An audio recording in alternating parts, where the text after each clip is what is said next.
A very good morning to one and all. Welcome to our virtual conference on digital money. Payment Councils of India and Lyra presents Digital Money 2020, powered by PhonePe. Let us start a panel discussion on innovative payments, transforming consumer behavior and trends. Let me start by introducing our moderator for the session, Mr. Rajan Bajaj, founder and CEO, Slides. Welcome, sir. Thank you, Nishta. Now welcoming our panelists, Mr. Akash Sinha, co-founder and CEO of Cashfree. Welcome, sir. Thank you. Mr. Virender Bisht, co-founder and CTO, Neo. Welcome, sir. Thank you very much. Good morning to Mr. all. Chandan Joshi, co-founder and CEO, payment business MobiKwik. I welcome all of you. Before handing over the conversation to Mr. Bajaj, I'm requesting all the attendees to kindly put their questions in the chat box, and the panel will address a selected few at the end of the session. Thank you. Over to you, sir. Thank you. First of all, thank you to Payments Council of India for creating these platforms which allow us to do these important discussions. Welcome, everyone. I'm sure I speak for all of us and all of the people who are seeing this that we are very excited to have this discussion with all of you. The diversity of this panel tells me that this is going to be a very insightful session. I'll just jump into it. Moving on to the hot topic of this decade in India, payments. A lot of things have changed in the last few years since I am into this space, and all of your companies and other ecosystem players have been driving that change. The fintech players, what we call it.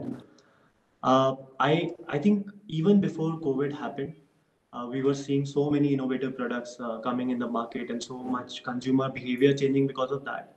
And then COVID happened, lockdown happened, and it led to a different level of adoption from customers. And all the base infrastructure that was created over the last few years came in very handy. Where is it going from here?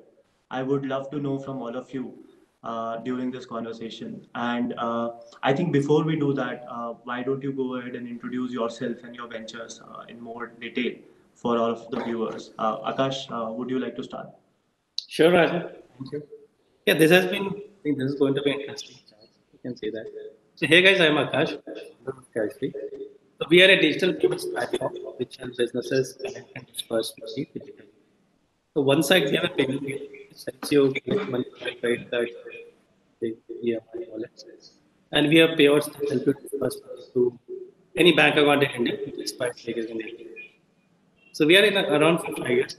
We are to encourage people and digital payments, and we have been pretty successful. So look forward to this process. Thank you, Akash. Virendra, would you go next? Yeah, absolutely, Rajan. Good morning, everyone. I am Virender. I represent Neo today here. Neo is a fintech platform. We work with banks to bring the digital banking solutions to the customers. Unlike my other co-panelists, I represent the issuer side today. What we do is that for the retail customers and also for the corporate customers, we create modern digital banking interfaces so as to users can go about their banking business in a fairly seamless way. We have been around for now 5 years, and we have two flagship products. Our one product is for blue-collar employees, where it acts as their salary account, and our second product is for slightly well-heeled people. It used to be called Neo Global Card, and we are modernizing that platform into a modern Neo banking platform now. Thank you. Chandan, over to you. Yeah, sure. So, I'm Chandan and I'm representing MobiKwik here. MobiKwik as a company started as a digital payments platform, process recharge and bill pay transactions almost 9 to 10 years ago. And we have transformed, ourselves into, acquiring almost 130 million users, merchants. And we transformed in the last couple of years ourselves into a fintech and financial platform where we are offering inside most of the communities who is there, that we require over here. Thank you, all of you. Let me move to my first question. Let's talk about the last 8-9 months. What is it that really surprised you about your team that you're proud of that they were able to do? One thing, if you have to share, that you're proud of your own team in the last 8-9 months, what would that be? Akash, go ahead. Sure. See, I think no one would have imagined, working remotely such a high. Now we are a team of 50 members. We spanned across, earlier we spanned across metro cities. Now after pandemic, I think I'll have went to native hometowns. And looks like we are working from, like 100 districts together. So that is something I personally never imagined. I'm sure this has been experienced with you or a lot of others in that company. And this I'm really very much proud of my team. They have been pushing really hard.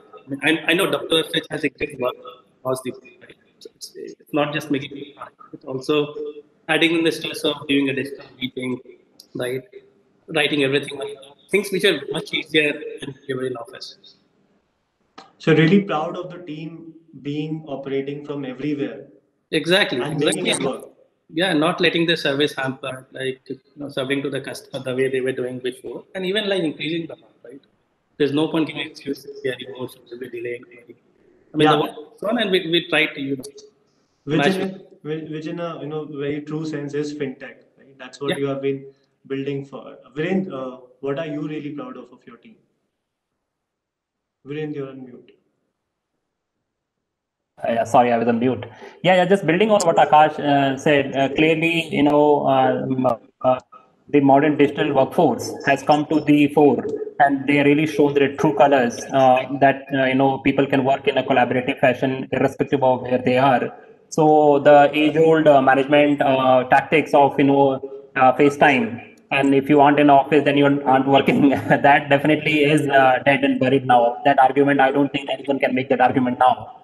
Now, personally, as a team, I think what we are very, very proud of is that in the last 8, 9 months, we have looked at our business, and obviously, when pandemic hit in March, we were looking really down the barrel as far as revenues are concerned, and so on and so forth. Primarily, most of our revenues come from retail customers, and these are employees who are employed at various units. Because of the lockdown, etc., there was a lot going on in the economy, and which we were also not immune to it. But fundamentally, we looked at our business model, the way we were operating. And one thing I'm very, very proud of is that the operating model, the operating efficiencies that we've been able to turn around. Now, like fast forward like 9 months, we are at the end of the year now. When I look at my business, we are at probably 90% as far as the top line is,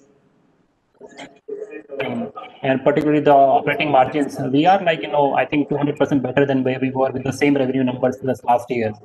And that, wouldn't have happened, if there was probably, not the shock. So the shock basically, led us to really focus on the core, at the tenets of doing a business, and then looking at all the opportunities for improving of the processes, improving the efficiency, and that has actually really helped us a lot, as we speak today. So 90% in one business pre-COVID and 200% in the other one. That's amazing, Virendra. Yeah, yeah. Chandan, tell us about MobiKwik. Is there any new product? Is there any new technology or anything that you have come up with that you are really proud of? Yeah, sure. So, just building upon what Akash and Virendra said, that the biggest challenge for across the teams and across MobiKwik. So we had like 67 offices spread across India before the lockdown. Now we have we have two offices. However, the most efficient thing that everyone has, have been able to see is, which we never believed that it's possible to work remotely. We have hired people who are, who are not required to work from office. We have decided we are not going to open office and make it compulsory for everyone. Probably even after, March, until March, we gave complete flexibility to everyone to work from anywhere. And people are actually sitting in Himalayas, Himalayas, they are able to produce, and and sometimes more than what they were able to do there in, China, which is our head office. So which is a tremendous effort. In terms of launching products, there are two, three things which the team did. You know, when we saw the trend changing, that everything has to be done digitally. A lot of e-commerce platforms and companies like travel companies, everything stopped. Business became zero. There was no way that these companies were able to retain users or engage users who were anyway coming onto their apps. So we provided our RNB, recharge and bill payments platform as a service. So progressive web app, so PW integration. It's a simple, straightforward integration, and a lot of companies, including Flipkart, they launched it on their platform. And when users go to Flipkart to purchase, even if they are not able to do e-commerce purchases, they are still able to complete a lot of recharge and bill pay transactions, which increases user retention and keep them engaged onto their platform. So we launched it with Snapdeal, we launched it with Ixigo. It all happened like in a matter of, I would say, initial 1 month of of the lockdown. And after that, of course, teams continued to perform better. Now, in terms of the revenue and everything, I think we are still not where we were. In the month of March, we were net profitable, almost 50 lakhs, at the company level. And after that, everything went, south. And we are hoping that we should be back up to that level in next couple of months. But in terms of realizing efficiencies, during this tough time, we have seen a lot of resilience from our employees. We didn't let anyone go, and we see that there are a lot of learnings teams have also realized, and we have also realized, and we are going to do more and better things. Doing things faster, everything. In next few years. On our journey to IPO. That's great, Chandan. You're thinking about IPO already, and we're just out of lockdown, and we're just out of COVID, and you have been so resilient with people working in Himalayas, you said, Yeah, and doing a things. lot of people are there. So for our Zoom calls and everything, you see the background. When so it's amazing to see what people are able to do. Yeah. I think consumer behavior has been changing over the last 8, 9 months also. We started with a customer who was very conservative with their cash and they were trying to save their cash when March and April was there. And then people started to come out of it by the time June, July happened. And now we are seeing consumer again back out consuming. Credit card volumes are up than what they were pre-COVID. So obviously the consumption trend is coming back. Profitability is just around the corner also, I'm sure. Uh, Moving on to the next one. One thing that I really associate with is that when you're surprised by something, you are actually learning from that. So what have you guys learned over the last 1.5 years that has really surprised you in the payments landscape, which you were not expecting to happen but happened or is not happening, and which is also surprising. So could you share about maybe one or two of your surprises over the last 1.5? And why don't you go first? Sure. See, I'm in the industry for last 5.5 years, right? I mean, we have seen when things going, say, wallet was 10 to 15% market share, or our platform share, say, 4 years back. Over the time, I think UPI has taken up 40% of the entire payments platform share. Rest 40 is by card, and rest is by 20%. So that has been the one surprising point. I mean, I would not say surprising. Most of them would have seen it coming, but it grew exponentially, right? I mean, no one can deny that. One of the fastest growing modes in the world, right? Not just in India, right? Secondly, largely, I believe, right, I mean, for all the use cases, there is one payment mode which will dominate that specific use case for a long term, right? Because if you go to offline space, UPI is everywhere in a lot of the smaller shops, right? But the moment you increase the ticket size in the same offline shop, you see credit card penetrating, right? Because UPI is still debit, it doesn't support credit, and credit cards and credit providers are there, which own a large chunk of the payment processing. Right, same is the online case. Online case, people still prefer debit cards, right, than UPI, and net banking is the like third or fourth, I'd say, the contender there.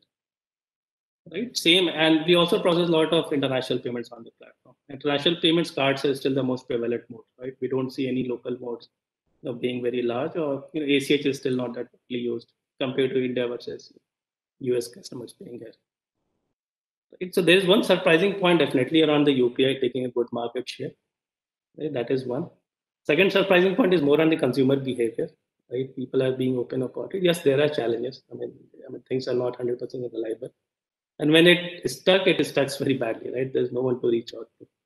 So as a company, we're trying to build the most robust payment platform, where if something goes wrong, we should be there to help, right? So yeah, these are the two larger points I want to state. Thanks, Akash. I think UPI is something that has surprised all of us for sure. Chandan, would you go next? Yeah, sure. So in terms of consumer behavior, so UPI, as Akash mentioned, of course, it's surprising considering there is no fee attached to it. From of course, it does make sense to push for it.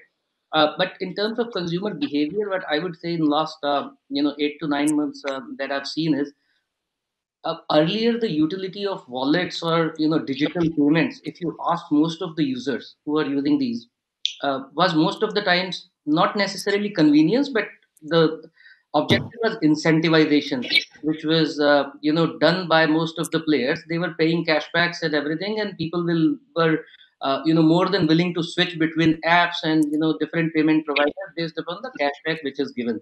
So ultimately, everybody was targeting the same user base who is tech savvy, who have all the apps and on their use on their phones, and they are willing to use it. But the surprising thing which happened in last 8 to 9 months that we've seen is that the the thing that drives transactions by users is not necessarily the incentives anymore. In last 8 to 9 months, people have you see a lot more customer complaints, not about just incentive, but it's about ease of payment, coming up with multiple ideas just because people have been sitting at home probably and thinking and experiencing things in a much better way. So you start getting more feedback, positive feedback to improve the product as well. And the experience, ease of making a payment, using different use cases. It's not just incentivization. That's what I'm trying to say. So, for example, refunds, processing on time. So, a lot of these things people are more aware of now. And it's not just the tech savvy and people who were using digital payment platforms earlier, but largely, public. I would say, like majority of the people are. Aware of it, and it's going to tier 2 3, the smaller towns also. So which is good for the overall ecosystem, that forget about, like, we can't make money from UPI payments, but there are more and more people who are coming onto digital payments platforms, and who will be sticking to this irrespective of the incentive which is associated to it, because it has become a habit now. And more for safety, security, those concerns are also there, that you don't want to pay by card or cash. So this is more ingrained into the DNA of users across India, and it's going to villages and smaller towns as well. So that is something which is uh, which I think is surprising, and it is happening at a much faster pace now. That's what I see. I think that makes a lot of sense, Chandan. I recently did a survey on Twitter, and I think speed and success rate was right there with rewards and offers, which customers chose as the reason for them to switch to a new payments app. And just after that was ease of payment and simplicity, intuitiveness of the whole user experience. And Right. after that, it was the whole social network, that, okay, WhatsApp has all my social network. So it's Right. really the speed and success rates of the payments that is making sense to customers right now, especially as the rewards and offers on the UPI front have reduced over the last few quarters. And you're very, very right that people are now valuing their time more, and they want these kind of better experiences. Right. Virendra, go for it. Yeah, I think the success of UPI is not a surprise anymore, in the sense that we could see that coming. God forbid, if there was no UPI, I don't know what would happen. But there are some nuanced things within UPI that you look at. Clearly, if you start looking at the merchant side, you will see UPI QR code plastered all across. The private QR codes are gone, and now there is a the Omni the overlapping or interoperable QR code as goes. And so that's there. So merchant side adoption is one of the key. I think I'm actually surprised at the pace of adoption on the merchant side of that. Now, and within merchant segment, what I can distinctly remember in March, April, when you used to talk to any merchant, and these are, I'm talking about small merchants really. Think about your newspaper vendor, think about your your milk vendor, and maybe in the nearby shop. They would accept payments, UPI payments, actually over a P2P network. That means the money is actually going into their private bank accounts or the linked bank account. But last 3-4 months, what is happening is that I see a lot of invoice-based payments actually happening. Even my newspaper, guy sends me a SMS or a WhatsApp at the end of the month, which I can clearly see it's an invoice-based payment. And same ditto with the milk vendor, ditto with the medicine guy, and so on and so forth. Which tells me that on the merchant side, people have seen this. While UPI has been a boom to their business, more of a survival thing to their business, but it comes with its own set of hassles of, now there are so many payments that need to be reconciled, and how do they run their business? So now I think the solutions are coming on the merchant side to help them organize and conduct their business, which is actually a good thing. Once I think the merchant side adoption is, happens there, this will be a sticky way, and it will be a useful thing for all. So that's one on the merchant side. Second thing on, just to build up on your point of ease, convenience, really people are valuing their time much more, and there is a, I think, adoption for newer technology, new platform. People are willing to try. To put a case in point, actually, we launched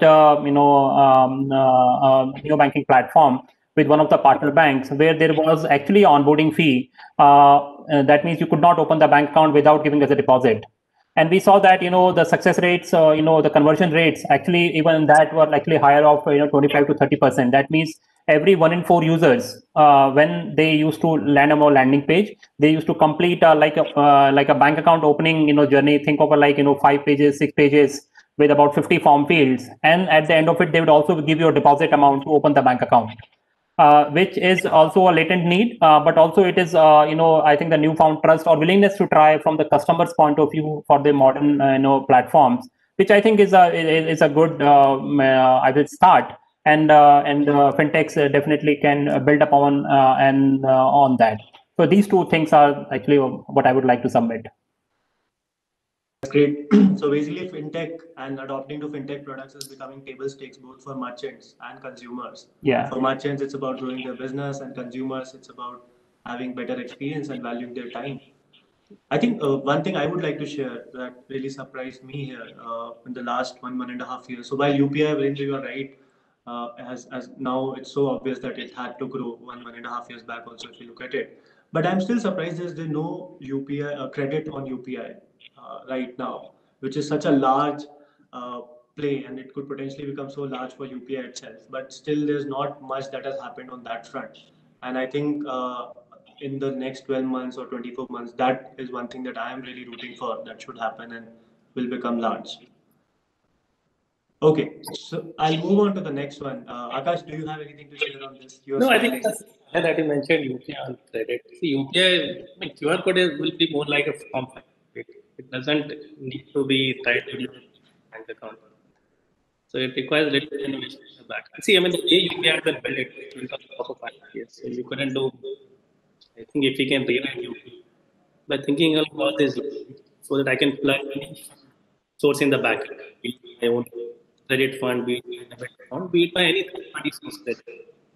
That way, UPI could be a universal form factor instead of just being a payment mode. And things will proliferate. But I think, see, we still have to do a lot of improvement on the infrastructure, right? It's good, it's working, but it's not there yet, right? As Viren mentioned, the problem reconciliation will keep on just going bigger and bigger as the frequency and the transaction goes up.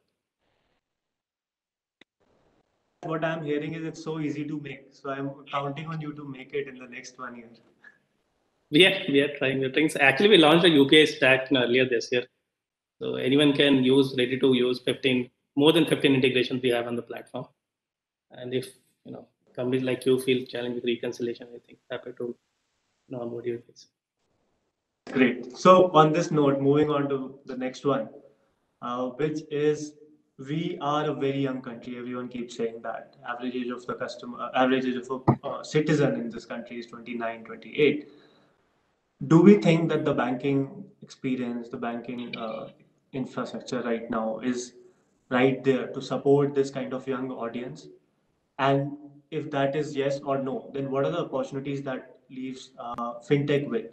Where can a fintech come in? Virendra, why don't you go first this time?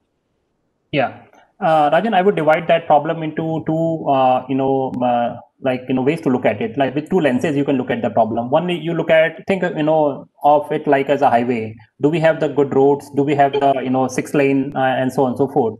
that's largely an infrastructure problem. And as you rightly said, UPI has been there around for, it's been scaling up, but now every now and then there's problems of UPI payments failing, and systems not probably. A large bank actually recently went down, had a blackout sort of thing.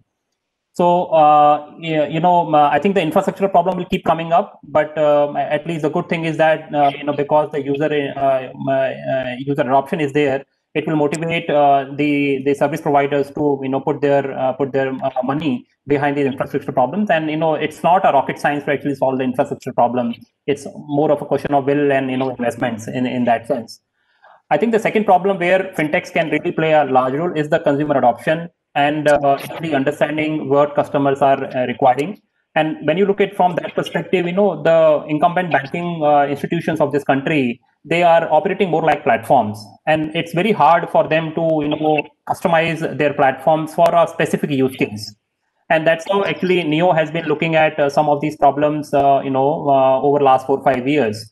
I mean, we look at banking and something more as an intersection of use case. So, for example, when we started operating a blue collar worker space, we basically saw that the problems was actually with the employer. Employer side solutions were not there, particularly with HRMS side and the payroll solution side. So we integrated basically bank account for the employee and payroll solutions for the corporate and that became our go-to solution as far as that market is concerned.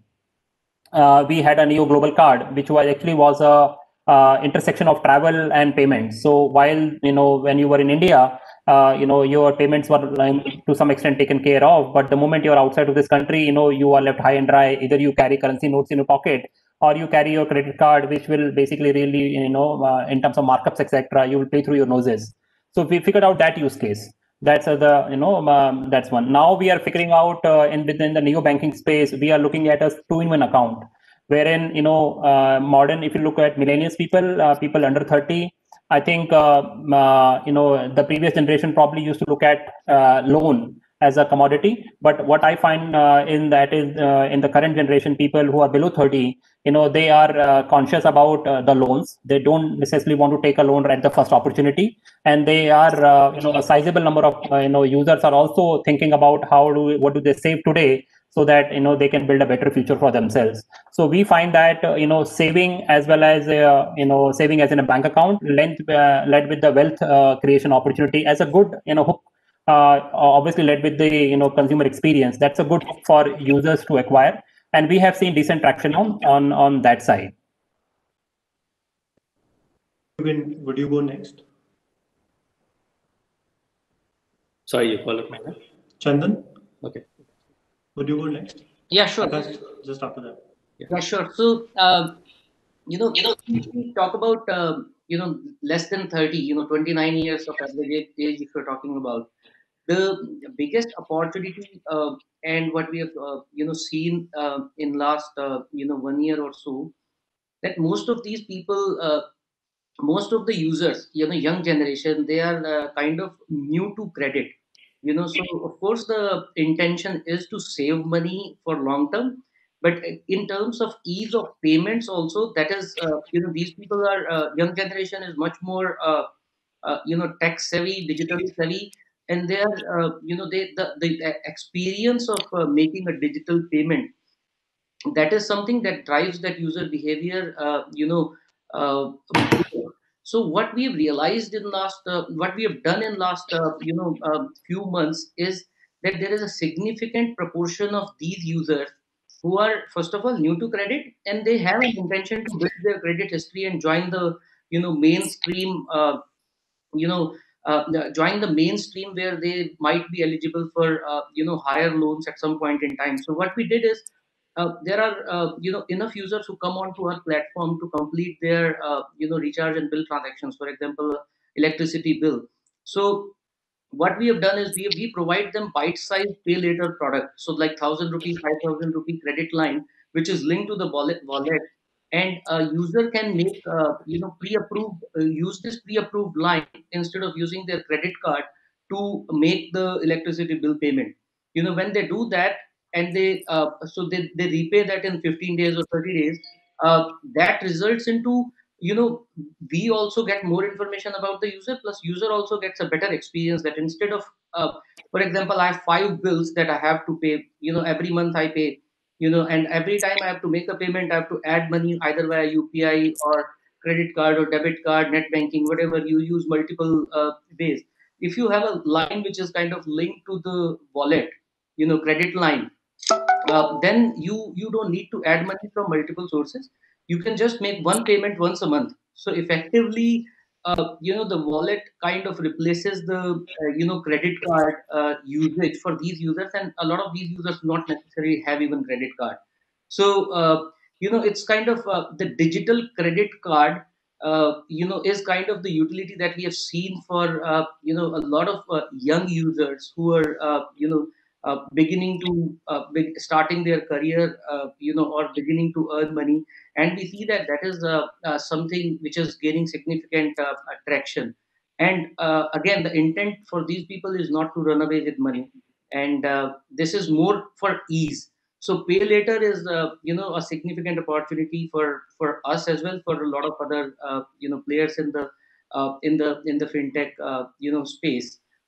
That's what we have seen, and we are kind of banking upon as well. Niche in the whole financial world, which fintechs can go after. Akash, what about you? Do you also see the same? You partner with so many banks. Right. Where are the banks operating and where are you operating, which is different, and where is the opportunity for fintechs in B2B space?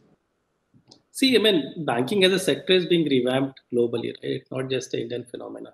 You look at any economy in the world. I mean, there are companies who are helping bank, like modernize their infrastructure, right? How do you make things much more and more scalable, right? We take example of us, right? So most of the banks have this fund transfer ability, but when it comes to larger corporates who want to say transfer, 1 million payments in a day, right? So most of the banking systems get stuck, right? I mean, they don't, do retry. They don't stop you when things are not working at the receiver side.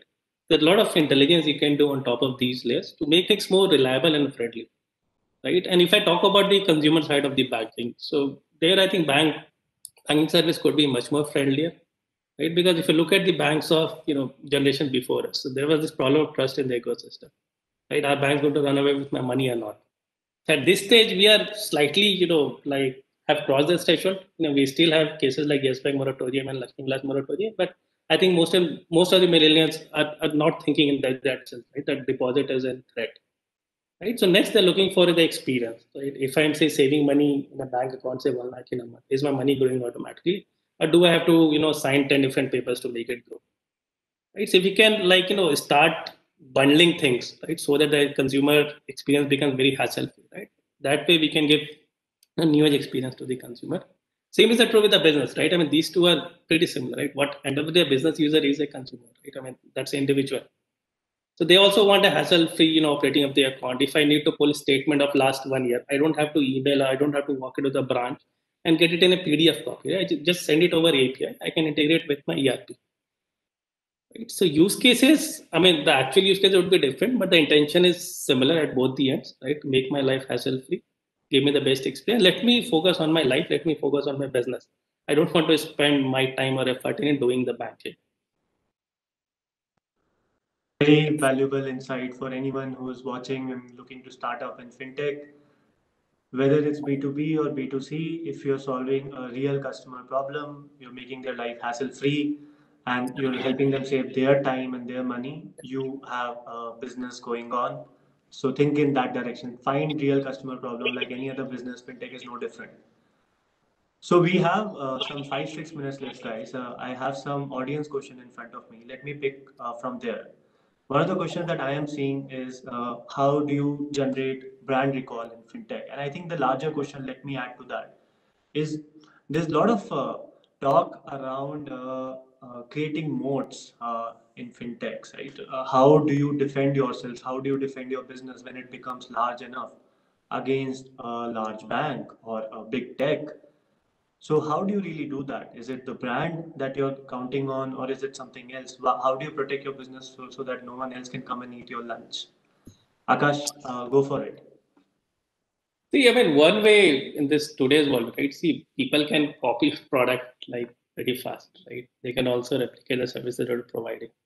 Right? The idea is to be in tune with your customer, because in the market behavior change very fast. Every 6 months you'll say people are not okay with this anymore, right? You have to really have a sense of that pulse, sense of that nerve, and keep on improving your service to adapt to that need.